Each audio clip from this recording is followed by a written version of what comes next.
Assalamualaikum warahmatullahi wabarakatuh. Nama saya Farhan Raka Putra Muhammad, IPS 3 absen 12. Saya akan menjelaskan ragam gejala sosial. A. Gejala sosial akibat heterogenitas dalam masyarakat. 1. Stratifikasi sosial. Pengolahan masyarakat secara vertikal disebut stratifikasi sosial secara etimologi. Stratifikasi sosial berasal dari bahasa Latin yaitu stat, umum, dan socius tingkatan, sedangkan socius berarti teman atau masyarakat. Dengan demikian, secara sederhana, stratifikasi sosial dapat diartikan sebagai tingkatan dalam masyarakat. Berikut dasar-dasar sertifikat sosial. Pengolahan seorang dalam kelas tertentu didasarkan pada kriteria khusus menurut Pitrima Sorokin. Stratifikasi sosial adalah perbedaan penduduk atau masyarakat ke dalam kelas-kelas secara bertingkat. 1. Jabatan atau pekerjaan. 2. Ranking dalam wewenang. 3. Pendapatan atau kekayaan. 4. Pendidikan atau pengetahuan. 5. Kesucian beragam atau pemimpin keagamaan. 6. Kedudukan kerabat dan kedudukan dalam suku bangsa. B. Contoh stratifikasi sosial dalam masyarakat. Stratifikasi sosial di bidang pendidikan. 1. Sistem pendidikan memiliki jenjang atau tingkat. Setiap jenjang memiliki kompetensi yang wajib diserap oleh peserta didik sesuai perkembangan psikologis dan usia. Sebagai contoh, dalam jenjang sekolah dasar, seseorang perlu menyelesaikan pendidikan di kelas 1 hingga kelas 6. Untuk meningkatkan jenjang pendidikan secara wajib meneruskan pendidikan dari sini sampai SMA, masih dapat meningkatkan ke jenjang pendidikan di perguruan tinggi dalam bidang kemampuan diri melalui ujian kenaikan kelas. Oleh karena itu, tingkat dalam pendidikan dapat dikategorikan sebagai stratifikasi sosial terbuka. 2. Stratifikasi sosial berdasarkan jabatan. Pembentukan stratifikasi sosial berdasarkan jabatan mempermudah organisasi perusahaan mengatur atau menjalankan tugas sesuai tujuan yang diinginkan. Struktur kelembagaan dalam suatu organisasi menunjukkan hierarki sistem pelampiasan berdasarkan jabatan atau kekuasaan. Jabatan dalam organisasi bersifat berjenjang dan saling membawai, baik dalam organisasi swasta maupun organisasi politik. Jabatan pemimpin memiliki wewenang dan kekuasaan tertinggi dalam suatu organisasi. Apabila tidak dibuat demikian, akan terjadi ketidakefektifan dalam pekerjaan. Stratifikasi sosial dapat ditemukan dalam kehidupan masyarakat. Contoh stratifikasi sosial dalam masyarakat Indonesia. 1. Stratifikasi sosial masyarakat Aceh. Stratifikasi sosial Aceh sebagai berikut. A. Golongan kaum bangsawan terdiri dari atas kalangan keturunan sultan. B. Sehingga disebut sebagai alim dengan gelar teungku. C. Golongan hartawan terdiri atas golongan yang bekerja keras dalam mengembangkan ekonomi pribadi, misalnya perdagangan besar, tuan tanah, dan berternak kaya raya. D. Golongan rakyat bisa kalangan yang tidak kategori sebelumnya. 2. Stratifikasi sosial masyarakat Minangkabau. Masyarakat Minangkabau memiliki sertifikasi sosial khusus berikut ini.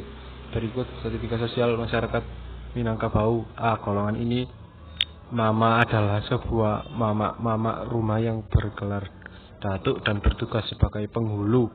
B. Golongan kemenakan adalah golongan yang harus patuh kepada mama golongan kenakan membantu mama dalam urusan keluarga seperti memeruas tertentu.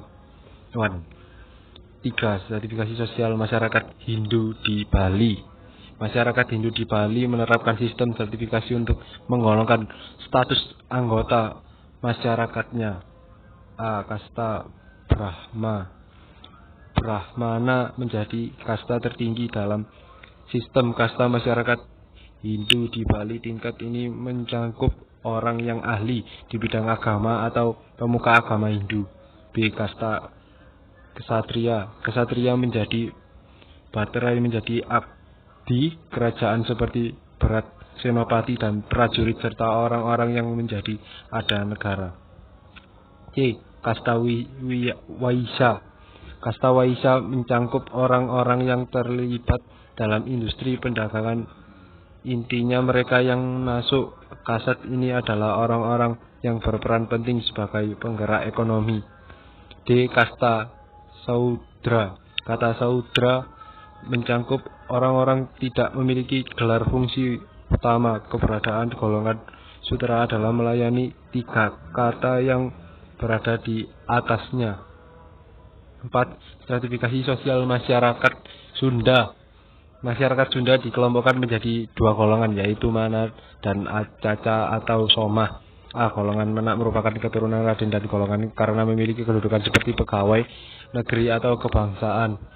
B. Golongan Caca masyarakat biasa atau Soma, golongan yang terdiri atas pedagang, buruh, petani, dan rakyat jelata. 2.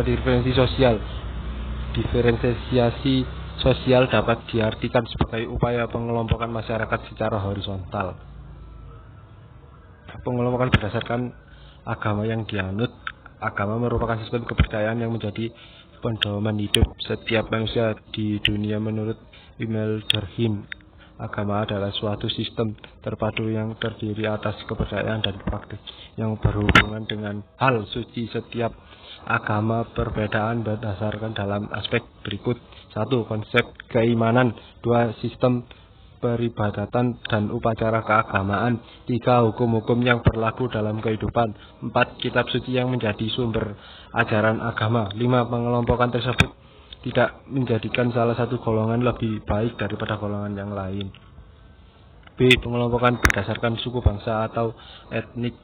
Menurut Kodranigrat, suku bangsa adalah sekelompok manusia yang memiliki kesatuan budaya yang terikat oleh kesadaran serta identitas. Ciri suku bangsa antara lain memiliki kesamaan kebudayaan, adat istiadat dari nenek moyang. C. Pengelompokan berdasarkan ras. Ras merupakan pengklasifikasian manusia yang didominasi oleh karakter genetik. Ras dapat dibedakan berdasarkan ciri kualitas dan kuantitas. Salah satu faktor penyebab terjadinya keragaman ras di Indonesia ialah faktor geografis. Indonesia terletak di antara benua Asia dan benua Australia, serta di antara Samudra Pasifik dan Samudra Hindia. Kondisi geografis tersebut menjadi Indonesia berada pada posisi strategis yang berbeda dalam persimpangan lalu lintas dunia. Di pengelompokan berdasarkan pekerjaan, profesi atau mata pencarian. Keragaman kerajaan masyarakat secara umum.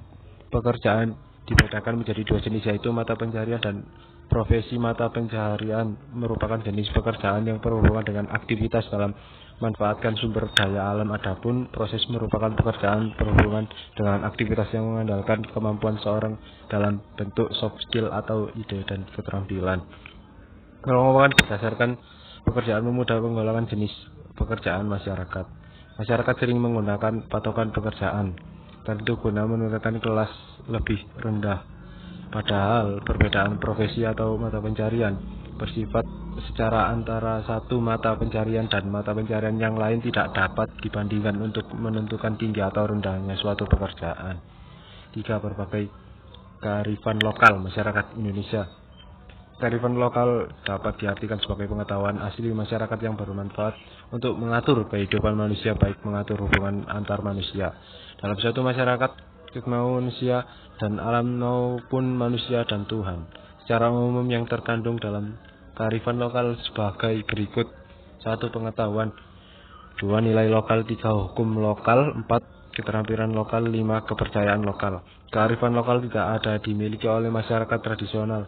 Masyarakat modern juga memiliki kearifan lokal. Bagaimana bentuk kearifan lokal dalam masyarakat modern? Bentuk kearifan lokal masyarakat modern cenderung berupa aktivitas bersifat modern untuk menjaga kelestarian alam. Aktivitas tersebut berupa kegiatan ramah lingkungan. Sekian dari saya. Assalamualaikum warahmatullahi wabarakatuh.